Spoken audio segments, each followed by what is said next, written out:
Good morning. We're recording the interview of Jim Saunders. This interview is being conducted by Eric Whitty from the Wright State University Veterans Voices Project. This interview is being recorded at the Greene County Ohio Means Job Center in Xenia, Ohio. It is 9:30 a.m. on April 7th, 2015. Okay, Jim. So let's start at the beginning. Where and when were you born? I was born at Fort McPherson Army Hospital in Atlanta, Georgia. I am an Army brat. Okay. That was in 1957. Okay, so one of your parents was in the military? Which one? Both of them were actually in the military. Okay. My mother was Women's Army Corps, and my father at that time was in 77 Special Forces at Fort Mac. And yeah. Okay. So what did your mother do in the Women's Army Corps?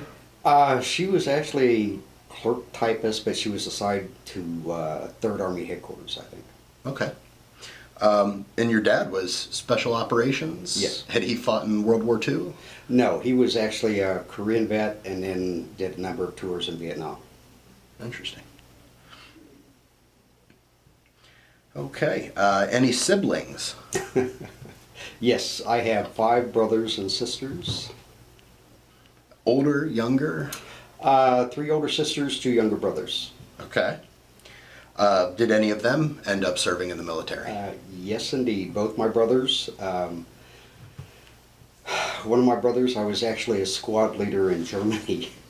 And the other served, 4th Infantry Division, I think. Yeah. Okay, so both Army. Yes. Any of your sisters enlist? No. Nope. Okay. So what were you doing before you enlisted? I was a high school student. I enlisted when I was 17. Okay. And what year was that? 1975. 1975. So you enlisted as soon as you graduated from high school, or you? Actually, while I was still in high school, I was, I enlisted in April, and I went in August, delayed entry. Okay. And you enlisted in the Army? Yes. So why did you choose to enlist in 1975? I have 5 brothers and sisters, and that meant money for college was a little bit tight. I knew that I could enlist, and there would be a GI Bill available. So 1975 was a rough time for the Army. Indeed it was. Was that a consideration? Did you? No, you know, you talk to my siblings or any of my family, they say, oh, we knew when you were little that you were going to be military.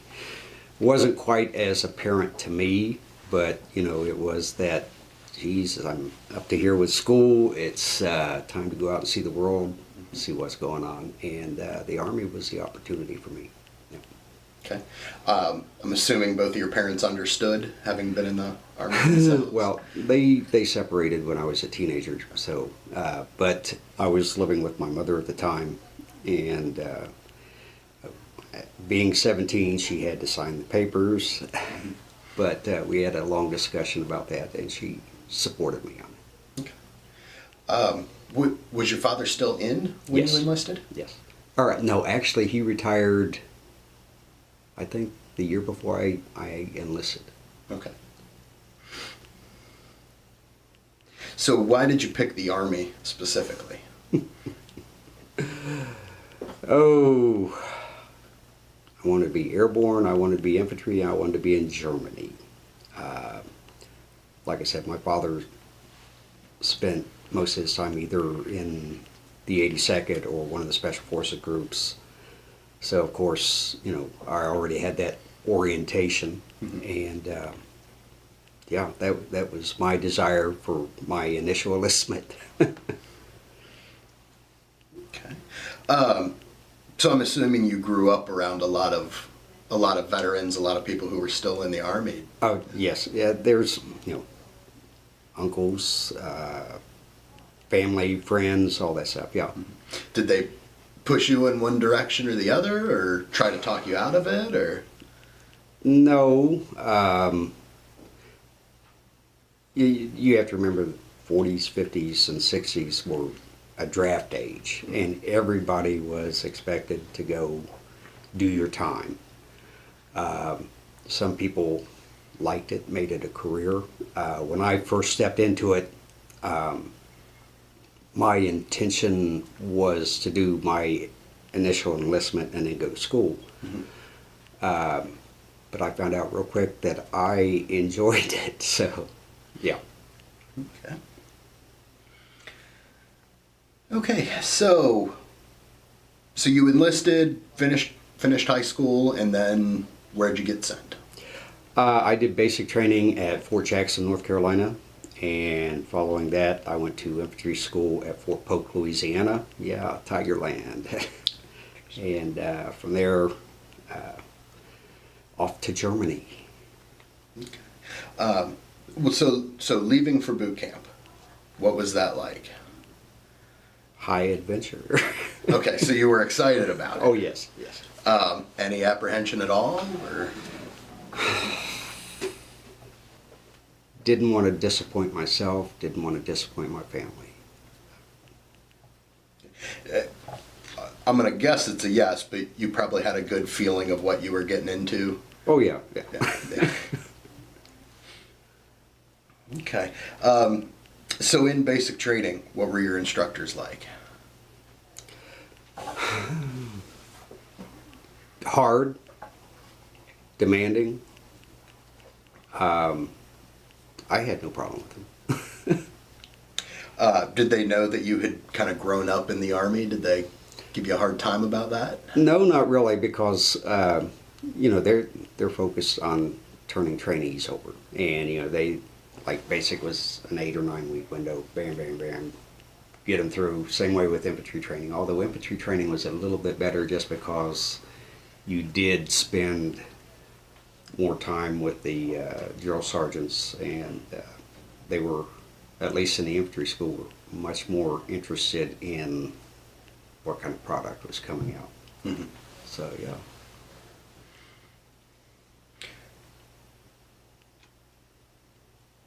So the adaptation to military life, you know, physical training, the routine, was that easy for you or difficult, or? To me, it was a natural. It was great because it helped discipline me, made me a little bit more responsible than what I'd been before. So yeah.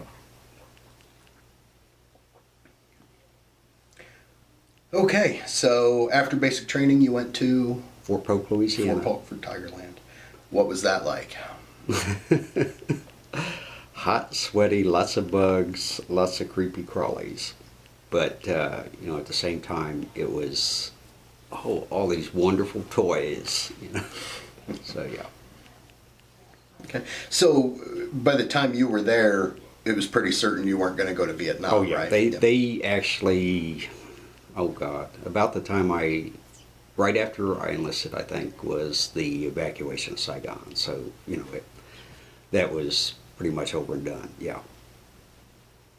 So were you expecting to ever have to do that for real somewhere? I was prepared.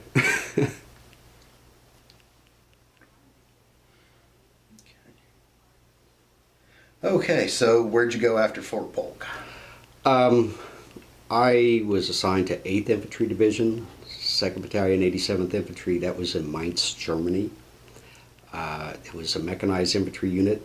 That was my big disappointment. I wanted to be in an airborne unit, but at the same time, it was great. It was, you know, I speak German, so it was right there. An opportunity to see everything, do everything. The military portion of it was fantastic. We had intensive maneuvers, and yes, that was not a good time. If you could breathe, you were enlistable. And if you had half a brain, you moved very quick. And I did. I was a sergeant in about 20 months. Wow. And you know, it was a mechanized division, but at the same time, you know, we did other things like, you know, air assault operations and dismounted operations and things like that. And I just ate it up. I loved it. I went to PNOC and bomb holder, and then BNOC at Betholz. And yeah, at the end of a 3-year tour, I came out pretty good. So being in Germany in the height of the Cold War, were you realistically expecting to fight there, or? It was always in the back of your mind. Of course, at that time, it was the Carter administration. There were so many things with the military, you know, typical cyclic. A lot of officers were being rifted. A lot of senior NCOs were being QMP'd. Everything was getting smaller. There was no money for this, that, or the other. The things we did for inspections you wouldn't believe.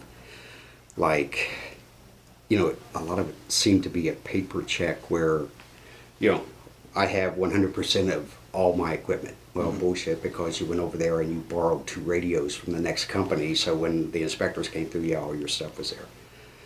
I remember being in the barracks. We probably had close to 170 people in the company, and in the barracks there was 1 washer and 2 dryers that were functional. We bought stuff to maintain the barracks, you know, to paint things and things like that. The Russians, everybody said, were 12 feet tall. They were doing this, they were doing, you know, they were actually fielding new equipment at that time, things like Sager missiles and the BMPs and things like that. And, you know, we were, oh, how are we going to do this? How are we going to do this? But I had an opportunity to go to Berlin for the Torgau conference. That was the Russians and the Americans having a little celebration to celebrate the end of World War II. And had the opportunity to see some Russians, and after that it was, maybe they're not so tough. Okay. But yeah, I wrapped up the tour there. I actually got married almost most of the way through my tour. Married high school sweetheart kind of deal.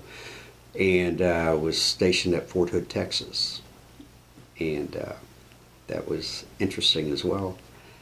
I was assigned to 2nd Armored Division, 2nd Regiment, 1st Cavalry, the Blues Platoon, which at that time was a divisional reconnaissance platoon. It's like a little platoon today. And it was fun. It was fun.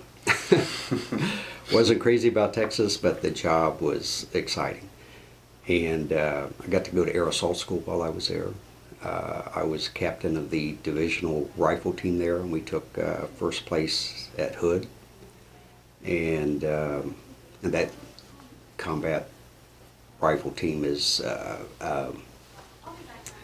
not the standard lay down and shoot kind of thing. You actually had military tasks leading up to the competition and everything like that. Like, you know, you did the... So it's almost like Ranger Challenge. Yeah, Okay. something like that. So, yeah. And I spent a year down there, yeah. Okay. So what did you do after Fort Hood? Well, came up on ETS and decided that, yes, I was going to college, and no, I didn't want to leave the military alone. So they asked me if I wanted to be in a reserve unit. I said, yes, what's available? And they said, you know, these are the selections. And I said, I want to go to 2nd Battalion, 11th Special Forces. So they assigned me to them, they were actually based in Columbus, Ohio. And since I was going to Ohio State at the time, perfect fit, you know. And I was assigned to HHC 2nd and 11th. They sent me to airborne school, thank you, at Fort Devens, Massachusetts with 10th Special Forces. And I spent like a year and a half in their S3 shop, and then they pushed me down to Charlie Company on one of the ODAs. And of course I was trying to push through school at the same time. That was rough. Full-time student, married, new parent, my oldest son, and holding down 2 jobs plus a reservist. It was, do it. So, yeah. What it did end up eventually was a divorce. I also got into ROTC at that time, and they had a program where they had SMP simultaneous membership. You were an ROTC cadet at the university. You were an E5 in your unit. Well, I was already an E5 anyway, so it was no big change. And I was commissioned. Distinguished military graduate, commissioned in 1982 as a second lieutenant. Okay. So I'm curious, what was ROTC like, having already been a sergeant? Yeah. I remember one of the initial, they waived the first 2 years because you're prior service. You don't have to do their basic courses. But the initial formation was in Class A's. And, I'm wearing my active duty ribbons. Of course, most of the other cadets, they don't have anything and everything. And the inspecting cadet got up in front of me, and he's looking at me and said, "What are those?" I said, "Well, that's an ARCOM. That's, good conduct medal. That's a national defense." "Oh, those are real medals." Yeah. And, I was already stacked then. I was airborne aerosol, had an EIB and all that crap. So, yeah, I did not have any problems in ROTC. That's one of the reasons why I was a distinguished military graduate. I was even given the leadership award at the advanced camp out of Fort Lewis for the entire cycle. So, yeah, did okay. Good. And what were you studying? Like I said, political science and European history. Did you feel like, having already been in Germany with the Army, did that help you with your outlook studying political science and history? It made for some interesting conversations in the classroom. I did not always agree with some of the perspectives or analysis of some of my professors, but that's okay. I survived it. Did you encounter any kind of anti-military feelings on the college campus? Not so much from the students, but the faculty were not supportive. Mm-hmm. Neither at Ohio State nor Ohio University. Mm-hmm. There were probably still some lingering anti-military feelings on Ohio campuses. Yes. Okay, so you got commissioned. Then where'd they send you? Okay, went to Fort Benning for my infantry officer basic course. I did very well in that. They gave me a couple choices for whatever follow-on schools I wanted, and I wanted to go to Pathfinder School. At the time, it was changing over to like the Reagan administration. Everything was getting more and more pumped up. There was also a big push for light fighter, which I already had plenty of experience in. I was offered Ranger School at that time, but I had already been in the infantry for like 6 or 7 years, and the gut check would have been fine, but I pretty much have already done everything that they do in Ranger School. So I opted for a couple other things, and then I was reassigned to Germany. And this is the strangest thing. I initially had orders for 1st of the 10th at Tulsa, but was redirected to 56 Field Artillery Command, Pershing.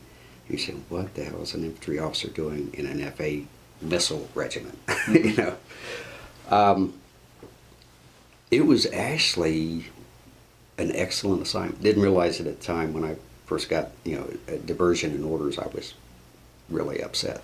Yeah. And but what it is, 56th Field Artillery Command was P2 missiles, and at that time, just the fielding of those missiles caused an unbelievable uproar in Europe. You know, there were protests and this and that and the other, and the Russians, the Soviets were actually terrified of those things. So, for the sake of the tape, were those able to be equipped with nuclear warheads? Oh yes, oh yes. The reason they had an infantry battalion, and this was a strange infantry battalion, the fixed sites for the missiles required security, and that was an infantry company on each site.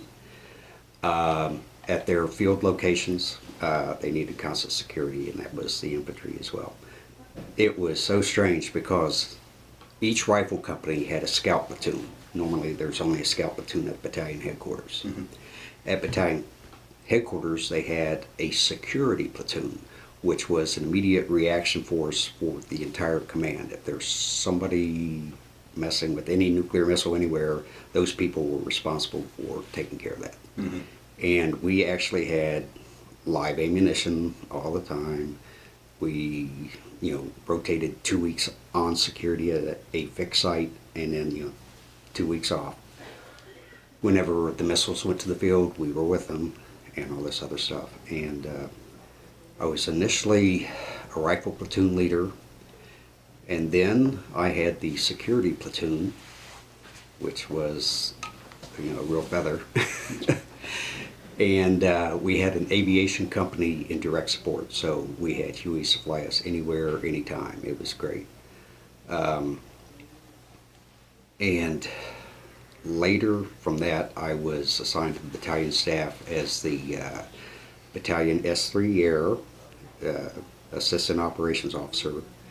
And I also had a bunch of additional duties, one of which was the German liaison, since I spoke German.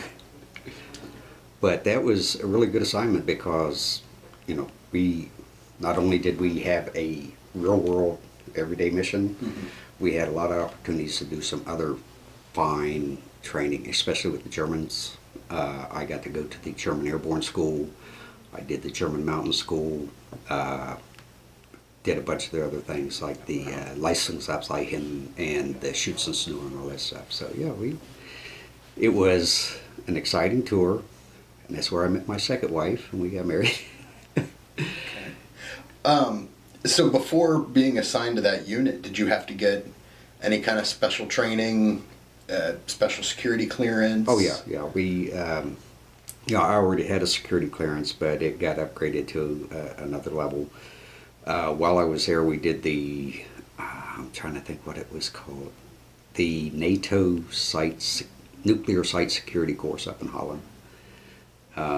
You know, that just involved how you secure nuclear sites and all this other stuff. And of course, all of our documentation was, you know, classified material and everything. It just drive you nuts. Mm-hmm. Did you have to go to SEER school? I went to SEER school when I was doing the SFQC, I did the RCSFQC, which is Reserve Component Special Forces Qualification Gotcha. Course. Yeah, and yeah, that's a part of the basic course. You know, you go to Camp McCall, you do your patrolling, your land nav, your survival, and then you do your escape and evasion as part of that as well in phase one. So yeah. Okay. So you said you met your second wife there. Yes. Was she German or yes, Indian? Yes. Okay. How did that work out? How'd you meet a German girl there in Germany? I was a young lieutenant in Germany. What can I say? Okay. So did anything interesting happen while you were there? Any alerts? Any false alarms? Oh God, there's a dozen things. Of course, we had nuclear fixed site security. There's always the Soviets probing this, probing that, just checking this, that, and the other. In the field, lots of protests. Even at the sites, lots of protests. There were times when we would have to drive through 2,000 people to get to the secure site to do a changeover. Mm-hmm. We had a missile accident in the field one time where one of the missiles actually rolled off their launch thing. Of course, we had to get in there and secure that. We did have a helicopter accident where 3 or 4 of the crewmen were killed. And, like I said, we had direct support of an aviation company, 193rd Aviation Company, and we knew the pilots very well just because we worked with them all the time. We had to secure the site since we were the closest there, and recover the bodies and stuff like that. But yeah, it was an interesting tour. You said the Soviets were probing. Yeah. How so? At that time, okay, there were trade agreements between Eastern and Western countries and everything. Mm-hmm. And East German transport vehicles were allowed to come into West Germany, the drivers and all this stuff. And they were all marked TBA on the bumpers and everything like that, so you could identify them and everything. But both the Russians and the Stasi routinely sent people across that way. Mm-hmm. And, if they came into West Germany, yeah, okay, if they drove through, say, Schwäbisch Gmünd or something like that, the guy would drop off. He'd spend a couple of days in Schwäbisch Gmünd and everything, but he would be collecting data. There were a lot of things like that, yeah. And the P2s were very high priority for the Soviets. Mm-hmm. So were they actually trying to physically get near the equipment, or yes. Were they talking to service members at the bar? Everything from, broad spectrum collection. Yeah. You may not be able to answer this, but did you ever catch one doing this? We detained quite a few people. What was that process? There were I don't know how far I can go into this. Don't cross any lines. Yeah. But this is there were various levels of restriction in a site. Mm-hmm. Okay, and you did have a lethal force zone. Mm-hmm. But most people were detained in the either turnaway zone or detained zone. Mm-hmm. So yeah. Did you turn them over to military intelligence? Okay. They would determine whether they were legitimate lost people or collection assets or whatever. And then if they were just regular people, they would be turned over to the German police. And if not, they were detained by the Americans. Wow. So you had to be prepared for that. Yes. I'm sure you were also prepared for a military operation. Mm-hmm. And then were you also responsible for crowd control for protesters? Yes. So you had almost 3 completely separate missions. Yeah. Wow. I'm curious, which one did you spend more time training on? Okay, like I said, initially I had a rifle platoon. Mm-hmm. And then the security platoon. With the rifle platoon, a lot of it was crowd control and mm-hmm. physical site security. With the security platoon, it was immediate action. And like I said, we would be, now they call it wheels up, then it was skids up. Within 3 to 4 minutes of being called, I literally jumped on a helicopter with a big map book and was receiving the mission as we were flying and designating LZs en route, and we would be briefing between the squads literally over the radio while we were flying. And it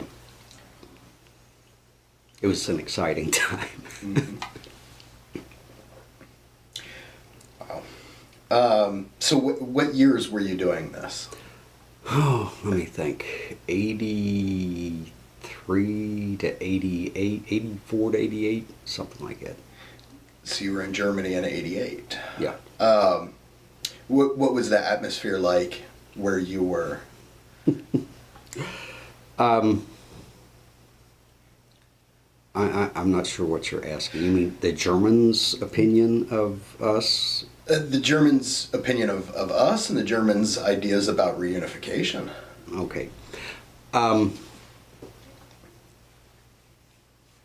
The reunification took everybody by surprise. Everybody. The German populace, the older generation was supportive of the Americans, you know, supportive of the West. Younger generation were a lot like ours, that were looking for something to get angry about, and we were an easy target. And a lot of them just didn't care one way or another. But the reunification, yeah, took everybody totally by surprise. My brother-in-law was in the East German Navy, and he defected in 1977 while they were in port in Bremen. He literally jumped off the ship and swam to shore. His bud that was with him didn't make it to shore. He spent 9 years in an East German prison. So there were some people that were, yeah. So I'm curious, exactly where you were located. Was that part of Germany that had been captured by the Russians after World War II, or U.S.? I was actually stationed in Ulm, which is about halfway between Stuttgart and Augsburg. Okay. And you know, it's Bavaria, it's southern Germany. They are they are a conservative bunch of people down there, hill farmers, hillbillies. Yeah, and I can actually speak their dialect, so it's funny as hell. The eastern zones, I had family in Austria, and Austria had been occupied for the Soviets for a while, but then they became their own independent, westernized country. You really didn't have very much contact at that time with anybody in the eastern zones. I mean, you know, I had been in Berlin, I'd been in East Berlin, I had been in Austria and all that stuff, but actually having face-to-face, with the exception of my brother-in-law and his family, not much. Okay. So what happened at the end of that tour? Did they... You in Germany or to me? Well, to you. Did they just give you orders for a new... Oh yeah, it was time for rotation. You spend X time overseas, it's time to go back to the States. I went to the Infantry Officer Advanced Course, again, at Fort Benning, Georgia. And at the end of the advanced course, I was assigned to Fort Bragg, North Carolina. And, you know, my initial orders, 18th Airborne Corps, reported into 18th Corps, and they said, you're an infantry officer, you're going to the 82nd. So they got orders to move me over to the 82nd. I signed in to the 82nd, and the first thing the G1 says to me is, you're not a Ranger, what the hell are you doing here? And I'm thinking, oh my fucking God, you know, what is going on? Anyway, the Deputy Commander for Operations, General Kinzer, actually had told the G1 that he wanted to interview the next 5 infantry captains that come in because he had some jobs that he wanted. So he called 5 people in, or 5 of us in there in front of General Kinzer's desk, and you know, he's asking background information. You know, what did you do? Okay, blah, blah, blah, we're going to send you down to 1st Brigade, blah, blah, what did you do? Blah, blah, blah. Okay, you're going down 3rd Brigade. He got to me, he said, okay, Saunders, when was, what was it? He said, I'm glad to see you here. When was the last time you were in the 82nd? I said, sorry, I've never been in the 82nd. And he said, was his next question? Well, he asked me how many jumps I had, and I told him how many jumps I had and all that stuff. He asked me where I'd been assigned to, and I told him. He said, well, do you know Colonel Anderson? I said, yes, sir. He was the G3 at 56th Field Artillery Command. And he said, well, hold on a minute. He got on the phone. Hey, yeah. After a couple minutes, he hung up and he said, you other guys lead. I want to talk to Captain Saunders. I said, yes, sir. He said, okay, I just talked to Anderson. He says you're a good guy. So I've got a position that I need to fill, and I want you to fill it. And I said, yes, sir. You know, drive on. You tell me what to do, I'll do it. He said, I'm going to make you you're going to be assigned to the G3 Air of the 82nd Airborne Division, and you're going to be our ground liaison officer to the Air Force at Pope Air Base. So, you know, I want to go down to an infantry battalion, all this other stuff. Yes, sir, 3 bags full. So I spent almost 2 years working out of the Air Force command post at Pope Air Base there at Fort Bragg. Totally different world for me. I mean, you know, first time I worked around women, first time I really worked around other services and everything. And it was an educational experience. It was wonderful. But at the same time, I was assigned to G3 Air, so I was always at division, working on staff and that stuff like that. But that was a very busy time in the Army. Oh my goodness. We did hurricane relief operations in St. Croix. Immediately after that, we did Just Cause. Immediately after that, we did a huge market garden, and then immediately after that, we rolled into Iraq. So it was just balls to the wall for like 24 months. So let's take those one at a time. Just Cause was Invasion of Panama. Panama. Mm-hmm. Were you on the ground for that, or were you doing? I initially pushed the division out because I worked right there at the Air Force doing the liaison coordination between the Air Force and the Army, and that could be a serious headache. Mm-hmm. And then I was on the ground down there doing staff functions and then working the redeployment back home. You didn't jump into Panama? I did not. No. They didn't have to jump into Panama. That was all General Johnson. Rangers had already secured Tucuman. That was not necessary.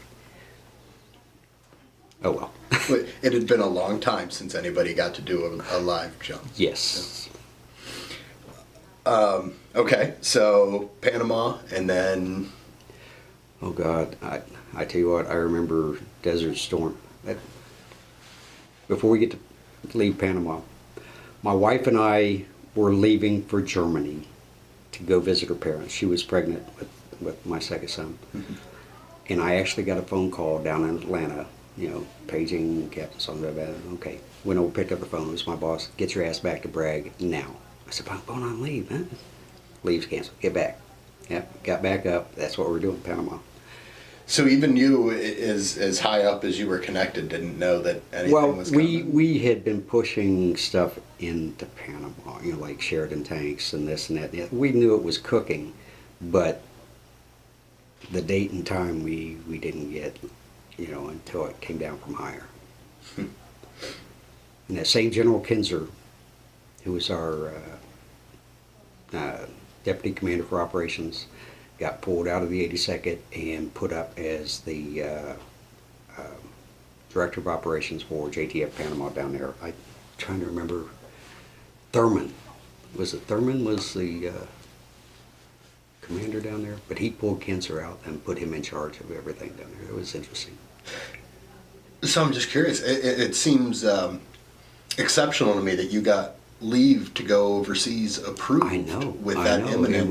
It was crazy. Do you think some admin just didn't put two and two together, or were they seriously? I think, okay, the G3 at that time was Colonel McNeil, later General McNeil, and he's the one who had to approve my leave. Mm-hmm. So if the 82nd didn't know they were going in until 2 days before, probably nobody knew. Yeah, I mean, you know, General McNeil had approved my leave, so apparently he didn't think anything was cooking in the immediate future. So. Yeah, see, I mean, I've heard that it was a surprise to everybody, but it shocks me that it was a surprise even to the generals. Yeah, yeah. I mean, I think that right there is an indication that it was. You want a nightmare, though. That August, of course, Saddam Hussein invaded Kuwait. Mm-hmm. Okay.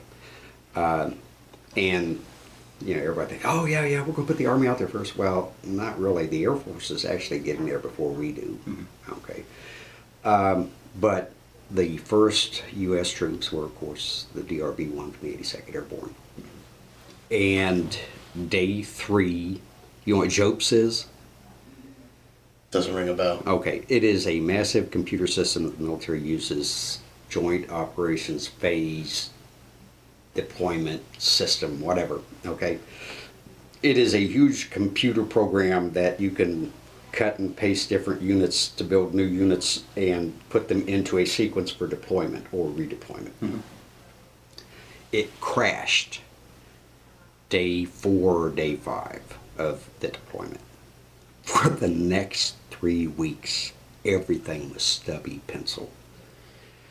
It was an education. Mm-hmm. I was working out of the command post at Pope Air Base, representing both the 18th Airborne Corps and the 82nd Airborne Division.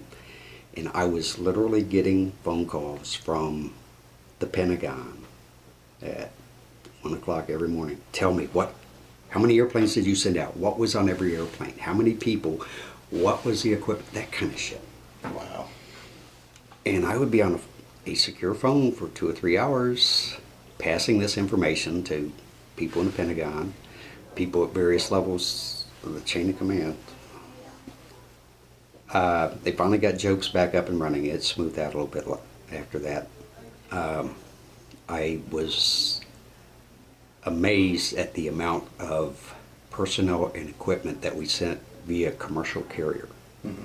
I had a lot of experience with military airlift, but I got a real education on commercial carriers and their contracting. It was great.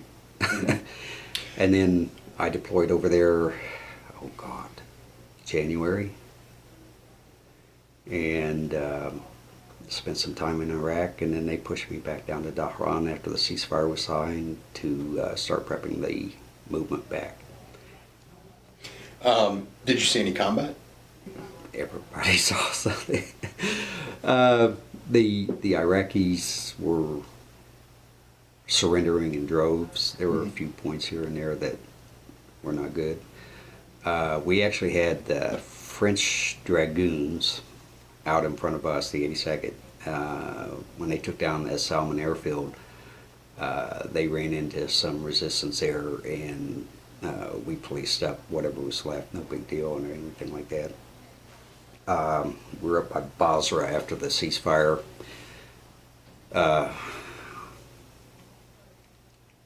The Republican Guard did repression of dissidents in Basra, and they killed a lot of Shia, dumped them in the river, that kind of stuff. Yeah.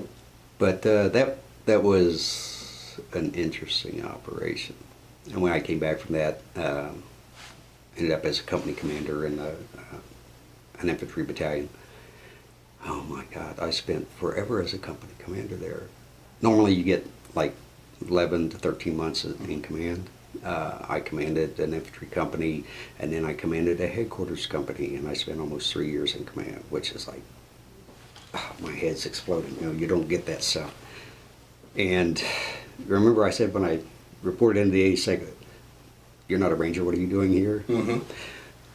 The standard in the 82nd at that time was you did not get a company command unless you were a Ranger. Mm-hmm. And the period of my command, I think I was the only non-Ranger infantry commander on our tens.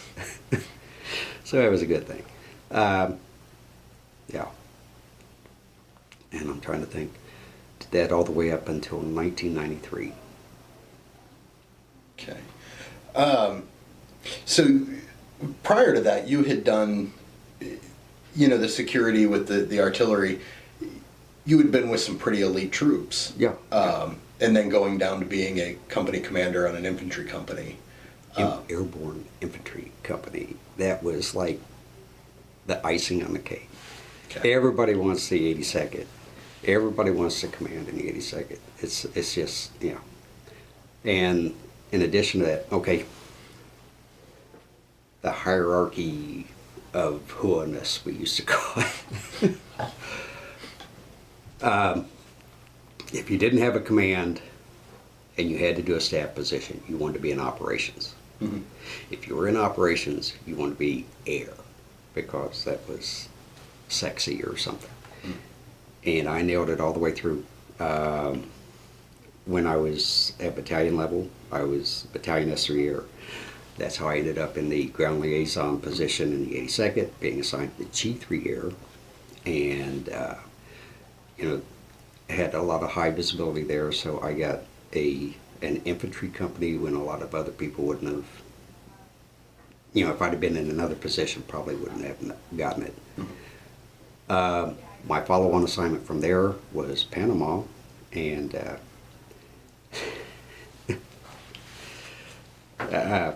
PERSCOM called and said, okay, it's time for you to rotate. We're going to send you overseas. We're going to send you to Japan. I said, no, not Japan.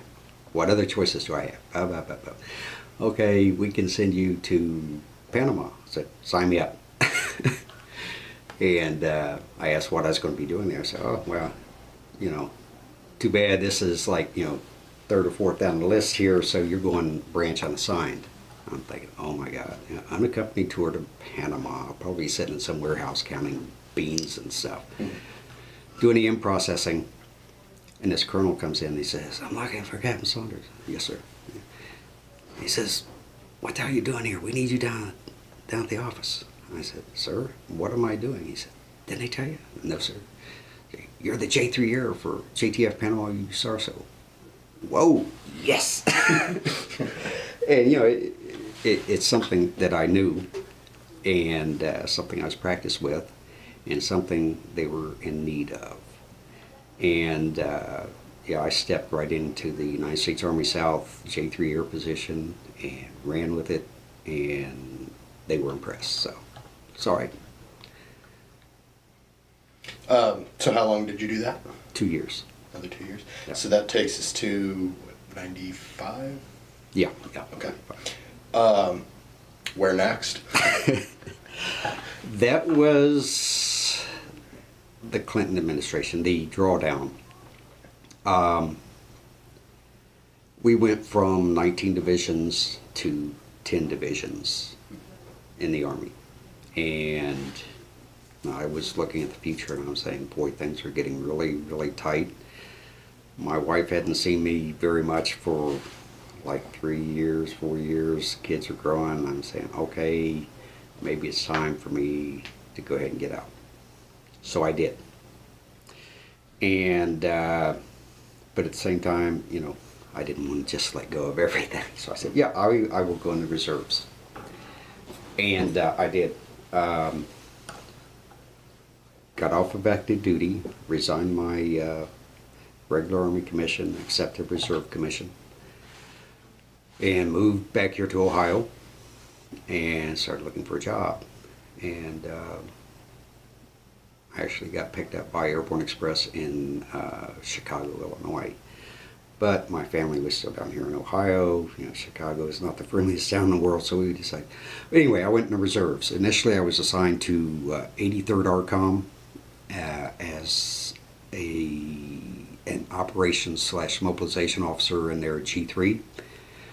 And just a couple months later, the G3 at USARSO Panama asked if they would send me back down there for a month to do some stuff. So they sent me back down there for a month, came back up. 83rd ARCOM received orders to disband, okay?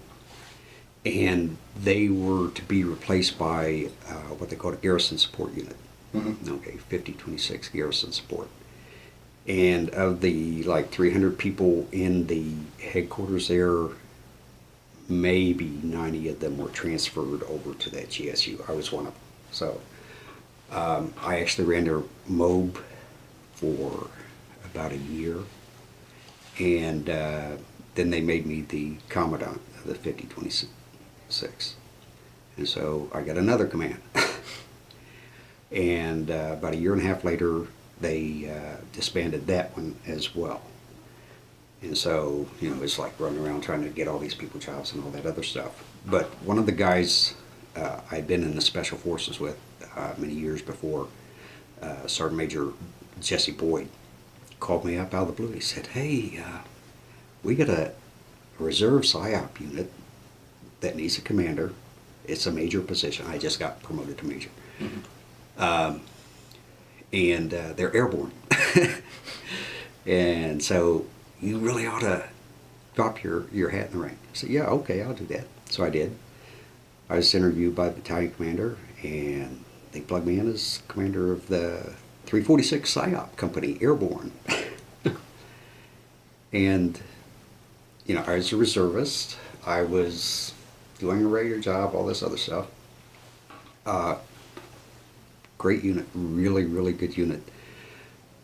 They've been deployed to Bosnia about a year before I came in there, and you know, they had a big turnover and everything.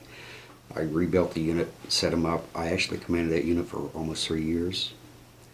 And at the end of that time, I was selected to be the Battalion S3 for the 15th PSYOP Battalion, which was the next higher headquarters. And I'd been in there 6-8 months, and 2001, 9/11. We were notified in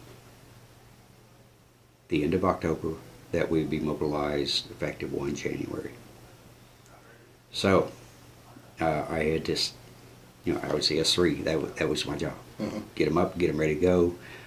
We deployed 2 companies plus a headquarters element, Fort Bragg.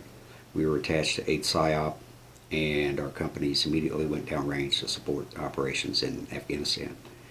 And then, as a part of the staff, we were deployed, you know, piecemeal into theater, Afghanistan and Saudi Arabia and Oman and everything. So, did a year there doing that stuff.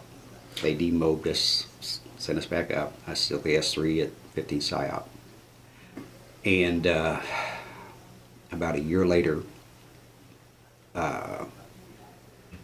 they needed a senior officer for Bosnia. And I was coming up towards the end of my S3 assignment. Mm-hmm. So I said, yeah, okay, send me. And then, yeah, they did. They sent me to Bosnia, S4. I was the, Chief PSYOP Branch S4.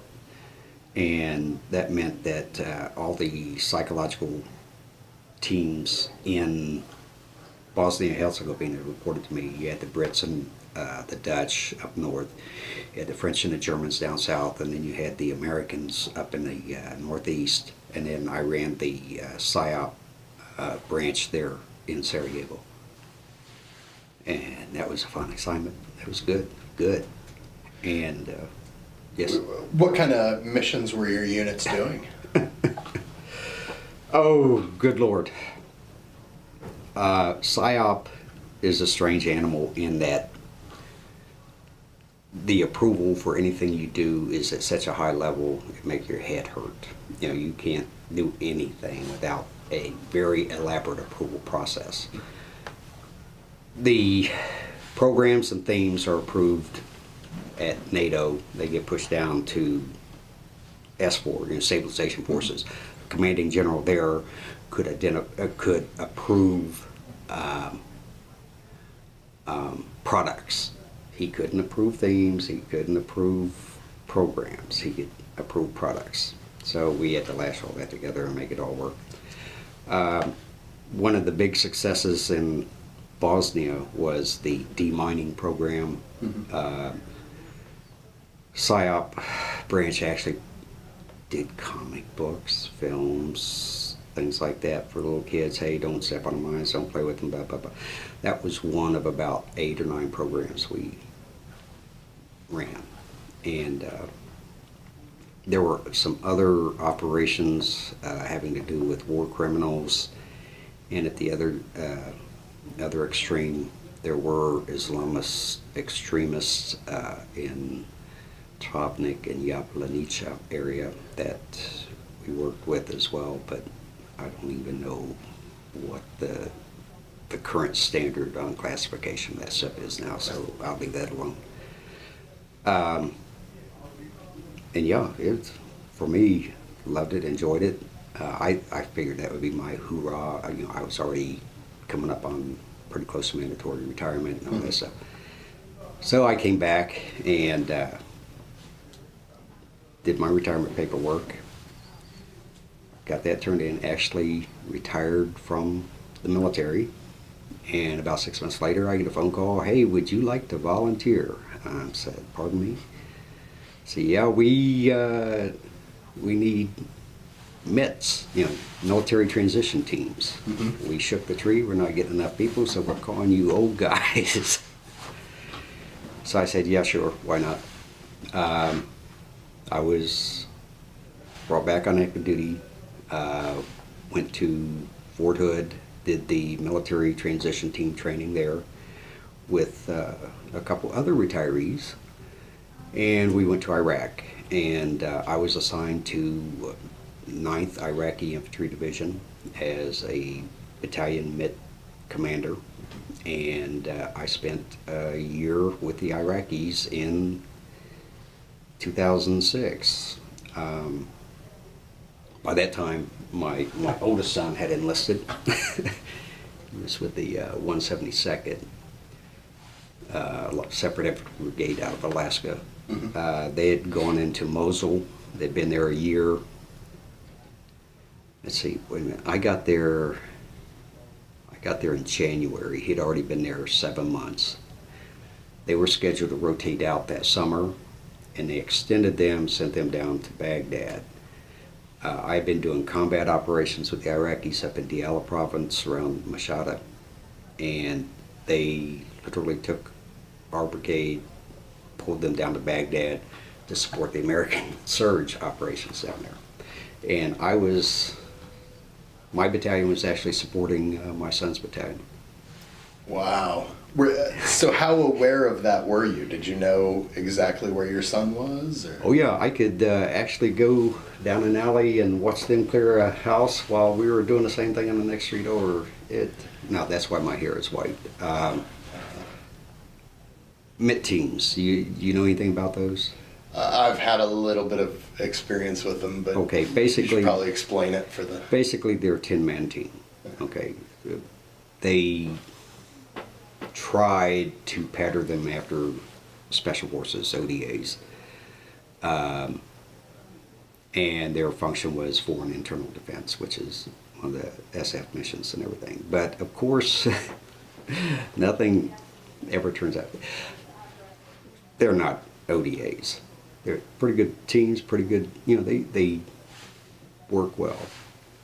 But one of the requirements was they could not protect themselves, so they ended up with PSEs, personal security detachments. So I had a 10-man team, plus I had a 15-man security detachment that was, you know, just regular infantry guys from someplace else. And we would go terrassing around the country with a 3-vehicle convoy. 3 vehicles, all Humvees, and that's betting your bars on more than one occasion. You're just not a whole lot of security there. Anyway, like I said, we were initially up in Diyala province. We moved down to East Baghdad. The initial position we were in was Fob Hope, which is right on the edge of Saunders city. Mm-hmm. And I'm there with an Iraqi battalion, and you know, my ex-wife calls and says, "Hey, our son got extended." And I was saying, "What?" You know, by the time I found out what was happening, yeah, okay, get the briefing that we're supporting his unit, which is coming down from Mosul and everything. So that was interesting. I actually went on a couple combat patrols with him, and yeah. But all the other Mets, they knew that I had a son in that unit, and so if anything happened out there on the street, they're on the radio. Hey there, did you know that this happened? Oh, geez, don't tell me that stuff. I don't want to know. But yeah, they finally got redeployed, and that took a load off of me. Mm-hmm. And I finished up my tour in December '06, went back to Hood, and retired again in '07, January '07. So I think it's interesting that going over the previous 20 years, you didn't mention at all being worried. But when your son was deployed, you mentioned being worried about 3 times. I realize now what I put my parents through. But, that what was comforting was I knew that he had good training. I knew he had relatively good commanders. And I also know what it's like. And, you can do everything right and something can go wrong. That's just the way it is. And it's not always a choice between good and bad. Sometimes it's a choice between bad and worse. And if you got half a brain, you're taking the bad choice rather than the worst choice. So that's the reality. So. Mm-hmm. So I think this has got to be so rare. Did you have a chance to actually see your son in Iraq and talk to him and spend time with him? Yeah. Like I said, I went on combat patrols with him and his squad. Mm-hmm. But the military families are small. Like I said, I was my brother's squad leader in Germany. That's right. I have a nephew that was a Black Hawk pilot, did 2 tours in Iraq. And he was there when my son got there, and of course he rotated out. And when I was leaving, he was rotating back in. And as he was leaving, another nephew of mine was coming in with a heavy engineer unit. So it's like, we ought to own that damn country because we had people on the ground for so long. But yeah, it's a way of life. That's what you do, and yeah. Okay, so retiring for real this time. Yeah. How did that feel?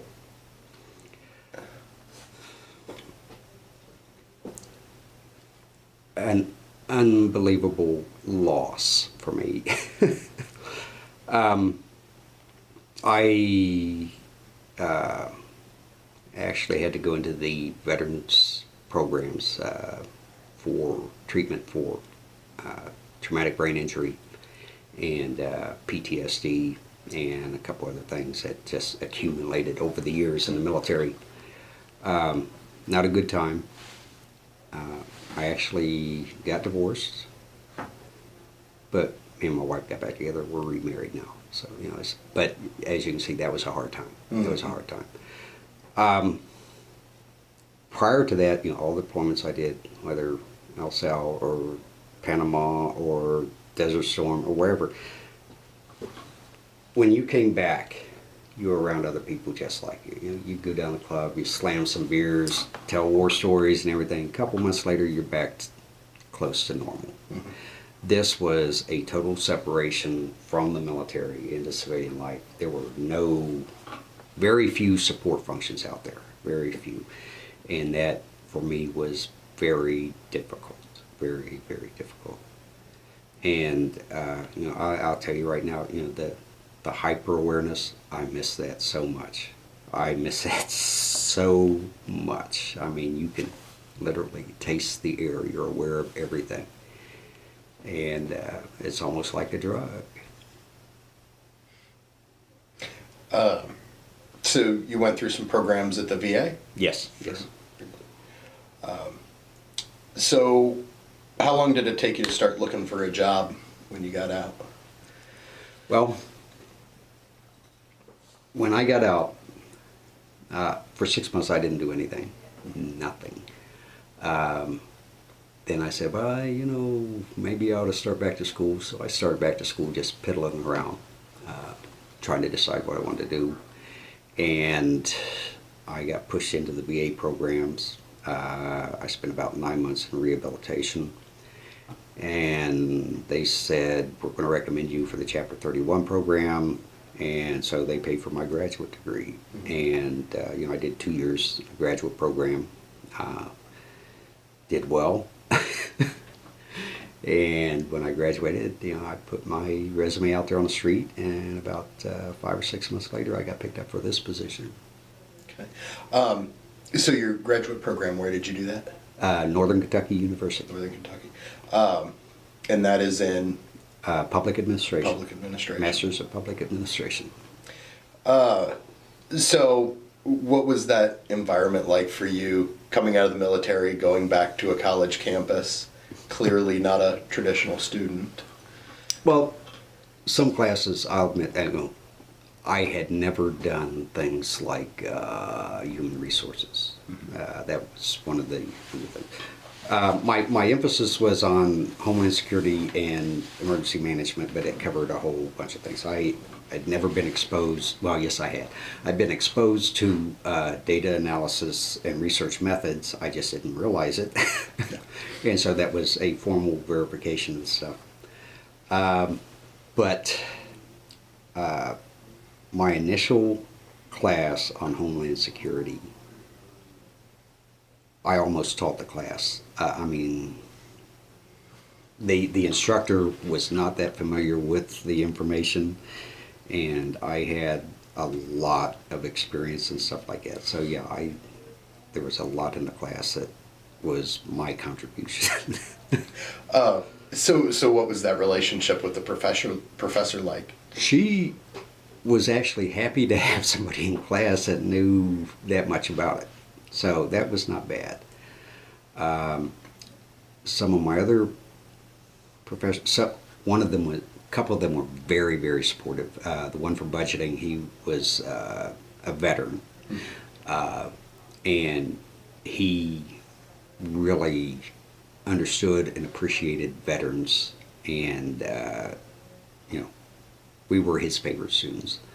Another one was not a veteran, but still had a good appreciation of veterans. And I tell you what, I learned so much about data analysis from that guy. It was unbelievable.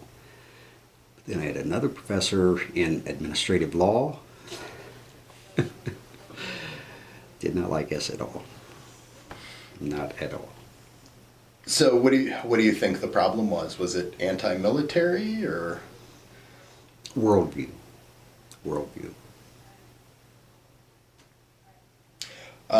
Did you have any professors that maybe didn't appreciate having a student with their own experiences and their own opinions? A couple of them, yes. Yeah. Including the head of the program. Oh well. Okay. So did you look into any veterans organizations? VFWs, oh yeah, American yeah. Legions? I belong to all of them. I am a member of the VFW, the American Legion, AMVETS. There's a couple others like the Special Forces Association, the CIB Association, on and on. Do I regularly attend those things? Not so much. I do have close friends that are veterans, and it's funny. I have a motorcycle, and I have a friend who was in the Air Force just for 3 years, very long time ago. He's old enough to be my father. But he and I are riding buddies. We just go out and ride occasionally. And, he has an interest in history like I do. And we sit around, drink beer, talk, have a good time. Thank goodness I have somebody like that. And then there are probably 4 or 5 people in this region of the country that I have served with in the past that I'm really good friends with, and I can always give them a call, go visit them, they can come visit me, whatever. Don't do it very often, but it is nice to see them. Okay. So you've gotten support from other veterans. Oh, have yes. have you made connections like that with civilians? No. Sad, isn't it? What do you think the reason is for that? Is there no connection, or?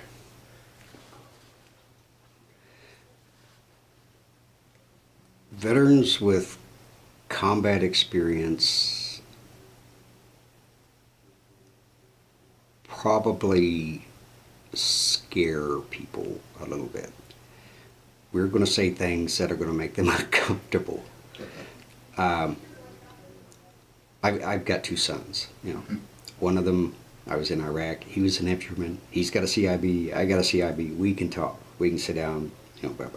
Don't always see eye to eye, but if he wants to say something, he can say it. If I want to say something, I can say it.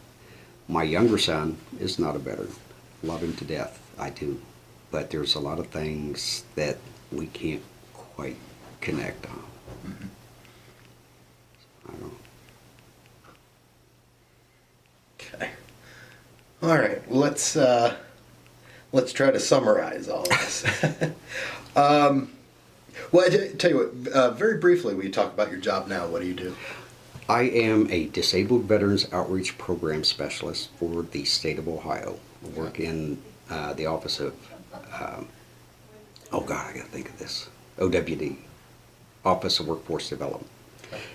And we provide case management and intensive services to veterans with special barriers to employment to assist them in finding employment. That's long and short of it. Okay.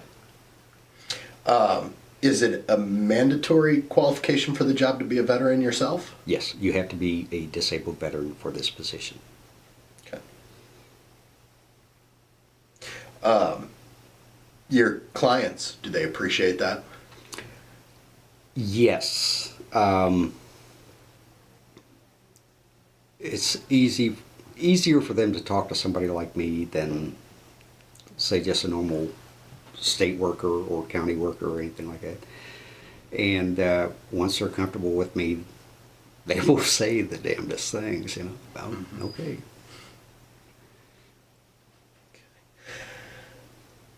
Okay, so how did your military experience affect your life? It was my life. I think of myself as a soldier. That's when I think of myself, that's what I think of first. I'm no longer an active soldier. Understand that. I'm getting along. I got some bumps and bruises, but yeah, that's the way I think of myself. Any life lessons? Something you learned in the military that's stuck with you? Hundreds and hundreds of things. My grandfather used to give me good advice. Like, if you're going to get married, make sure she's Catholic and not speak English. That's a good point. Military, never ever quit, ever. No matter how bad it is, you don't quit. And I'm a small person. I was in a physical environment, the infantry. Mm-hmm. Lots of guys, bigger, stronger, all that stuff. I did well because, one, I didn't quit. Don't quit ever. The other thing is, that realization that, there's sometimes it's a choice between bad and worse. Mm-hmm. And you got to man up and do that. And, probably one of the more important things is every officer that I've ever penned, commissioned, including one of my nephews, I give them this spiel, you're a leader now. You're responsible for people. But those people are somebody's sons and daughters. They are our treasure. And that's what you take care of. If you can do that, you'll be a successful leader.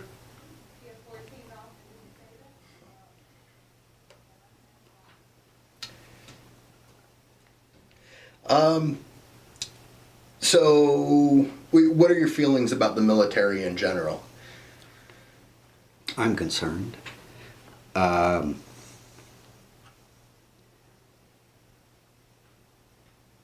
We at one time were like the 900-pound gorilla.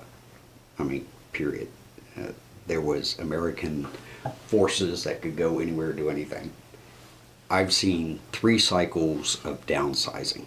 The Vietnam War, the Clinton administration, the peace dividend from the fall of the Soviet Union. And now we're seeing the drawdown from, okay, Iraq's over with, Afghanistan's drawing down.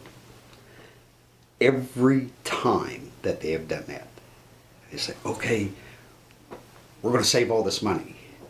Well, they didn't save all that money. They took it and moved it into other things in the government to pay for something. We got a less efficient, smaller military,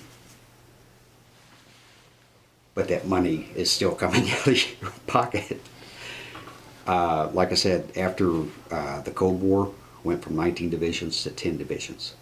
It's cutting our strength in half. And right now, they're doing it again. And that money is not going to come back to the people at all. It's going to go into other programs in the military, or in the government overall. I remember the Carter years training with almost nothing.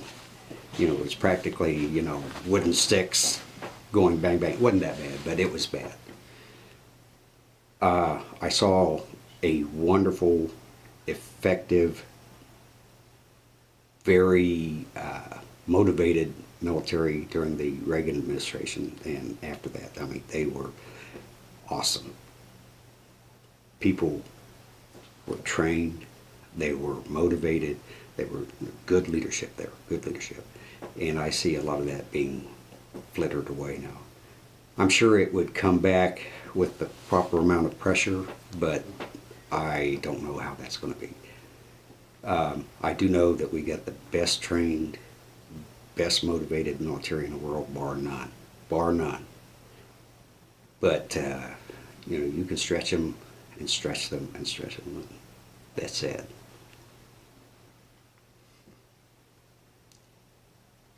Okay, well, we've got a few minutes left. Is there anything we missed? Yes, lots and lots of stuff, but nah, we won't go there. Okay. So you've got a minute. Future generations are going to watch this. What message do you want to leave for kids 30, 40 years from now who see this? You know, you struggle in life trying to do something original and everything. And I've been around for a few years, and I was trying to think of, is there anything truly original that I've ever said or done? And I've got maybe one line.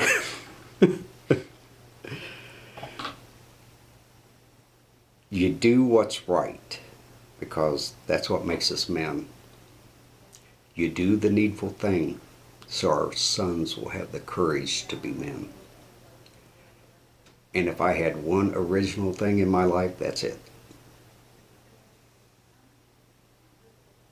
That's good. Okay. Well, thank you very much for the interview. Glad you could come in. Okay.